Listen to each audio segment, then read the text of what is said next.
हमारे प्रमुख धार्मिक स्थल सांगलिया धूणी पे आज हमारे बाबा खींवादास जी महाराज श्री श्री 1008 उनकी आज पुण्यतिथि है।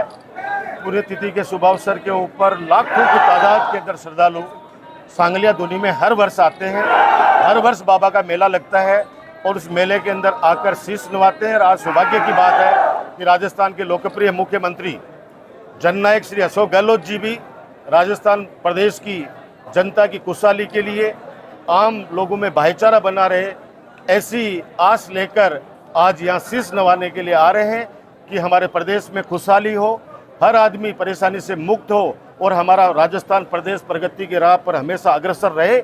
ये आस लेकर, ये अर्जी लेकर आज हमारे सांगलिया धूणी के ऊपर माननीय मुख्यमंत्री जी पधार रहे हैं। तो जनता आज बड़ी उत्सुक है उनका स्वागत करने के लिए। और मैं जहाँ तक समझता हूँ कि राजस्थान के लोकप्रिय मुख्यमंत्री अशोक गहलोत जब दरबार में आएंगे, यहाँ पे शीश नवाएंगे, प्रदेश के लिए खुशहाली की कामना करेंगे, तो निश्चित रूप से 36 कौम का आशीर्वाद उनके सर पर है, साधु संतों का आशीर्वाद उनके सर पर है, गौ माता का आशीर्वाद उनके सर पर है। तो आने वाले समय के अंदर प्रदेश का वो नेतृत्व फिर से करेंगे, ऐसी हम लोग प्रार्थना करते हैं। संयोग ऐसा है कि चुनाव भी इसी वर्ष होने हैं 2-3 महीने बाद, और आज बीजेपी भी यहाँ आ रही है, प्रदेश अध्यक्ष आए हैं, राजेंद्र राठौड़ साहब आए हैं, और कांग्रेस से भी यहाँ लोग। देखिए, ये पहली बात तो किसी पार्टी का कार्यालय नहीं है, ये आस्था का केंद्र है। ये बाबा लकड़दास, बाबा लालदास, बाबा खींवादास, बंसीदास जी महाराज सब संतों की तपोस्थली है। संतों ने यहाँ तप किया है, तो संतों की तपोस्थली के ऊपर कोई भी पार्टी आ सकती है, कोई भी नेता आ सकता है और अपनी अर्जी लगा सकता है, और आस्था का केंद्र है। इसलिए मैं नहीं समझ सकता कि कोई ये राजनीतिक। अभी राठौड़ साहब ने कहा है कि मुख्यमंत्री जी ने देर कर दी यहाँ आने में। अरे मुख्यमंत्री जी तो हमेशा सब जगह जाते हैं। हम तो मेरे फादर तो 40 साल से बाबा खींव के समय से हमारे परशुरामपुरा में सांगलिया धूणी है, तब से लेके आज तक हमारी दूसरी तीसरी पीढ़ी चल रही है जो इससे जुड़ी हुई है। तो उनको ये पूछो कि आप कितनी बार महाराज पधार गए यहाँ पे, आप कितनी बार पधार गए। जब पता चला आपको कि मुख्यमंत्री जी पधार रहे हैं, इसलिए कभी तो पीएम का आप लेटर लिखवा रहे हो, कभी आप खुद भाग रहे हो, कभी प्रदेश अध्यक्ष को लेके भाग रहे हो, कभी केंद्रीय मंत्रियों को लेके भाग रहे हो। अरे केंद्र में 9 साल की सरकार है, 9 साल के अंदर सरकार के अंदर आप कितनी बार आ गए। और जब आप प्रधानमंत्री जी आए थे सीकर के अंदर, तब आपने सारे तीर्थों का नाम ले दिया, फिर कैसे उस दिन सांगलपति महाराज को भूल गए।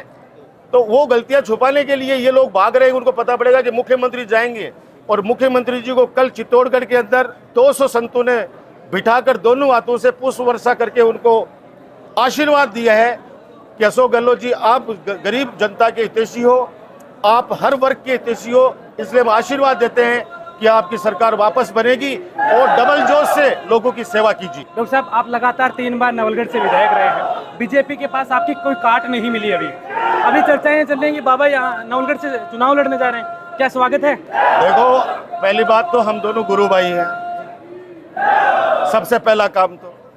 और मैंने बता दिया कि मेरी आस्था का केंद्र है ये, राजनीतिक आस्था का केंद्र नहीं है ये। जब हम जन्मे नहीं थे ना, तब भी मेरे फादर यहाँ से जुड़े हुए थे, आज भी जुड़े हुए हैं। आज भी गांव के अंदर जब सांगलपति महाराज पधारते हैं तो पिताजी मंच का संचालन करते हैं, ये सब लोग जानते हैं।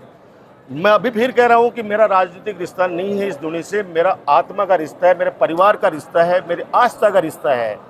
इसलिए ये लोग कुछ भी सोचें, गुरु महाराज का आशीर्वाद है, और गुरु महाराज के आशीर्वाद से राजस्थान के अंदर नवलगढ़ की जनता, नवलगढ़ की 36 कौम की जनता इस बार ऐतिहासिक मतों से वापस अपने बेटे, अपने भाई डॉक्टर राजकुमार को जिताकर लगातार चौथी बार राजस्थान की विधानसभा में भेजेगी। आप सोचिए, जब मैं हाथी पे आया तब आशीर्वाद दिया, खूब काम किया, खूब सेवा की। फिर निर्दलीय आया तो लोगों ने आशीर्वाद दिया, खूब काम किया, खूब सेवा की।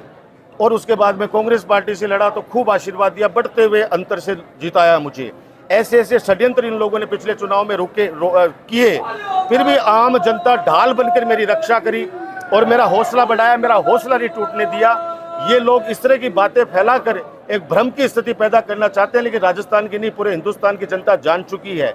और पूरे हिंदुस्तान के अंदर, मैं तो कह रहा हूँ, परिवर्तन यात्रा ये राजस्थान में निकाल रहे हैं। पूरे हिंदुस्तान के अंदर परिवर्तन की लहरें हिंदुस्तान में सोच रहे हैं कि इस बार जो इन लोगों ने कहा, किस तरह से ये संविधान के साथ छेड़छाड़ कर रहे हैं, किस तरह से इंडिया को भारत बनाने की। आप देखिए ना, बाबा साहब भीमराव अम्बेडकर जी ने संविधान की जब रचना करी, उस समय इंडिया संविधान के अंदर लिखा गया आज ये इतने सारे इंस्टीट्यूट इंडियन के नाम से किस किस को चेंज कर देंगे, करेंसी को चेंज कर देंगे क्या?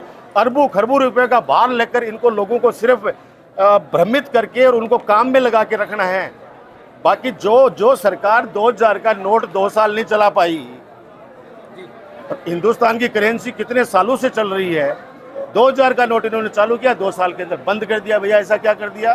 तो ये लोग सरकार देश को नहीं संभाल सकते। मैं जहाँ तक समझता हूँ कि हिंदुस्तान की जनता बहुत समझदार है, वो गुण अवगुण सब देखकर अपने आप ही आशीर्वाद देगी। आखिरी सवाल, जो कांग्रेस में इतने दिनों अंतर्कलह चल रही थी, अब सब सुख शांति से है, 2023 का चुनाव आने को है, मुख्यमंत्री खुद कह रहे हैं कि रिपीट कांग्रेस होगी, उसको लेकर आप कितने? कोई अंतर्कलह नहीं है, सारी लीडरशिप एक मंच पे है।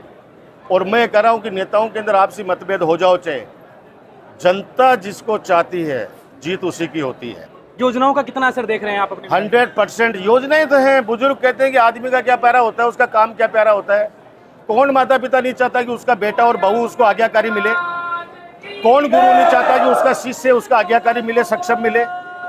कौन जनता है वो नहीं चाहती कि उसका जनप्रतिनिधि हो वो सक्षम हो? कौन नहीं चाहता? तो कौन नहीं चाहता कि सरकार अच्छा काम कर रही है उसको हम आशीर्वाद देकर वापस 5 साल के लिए? वरना क्या होगा?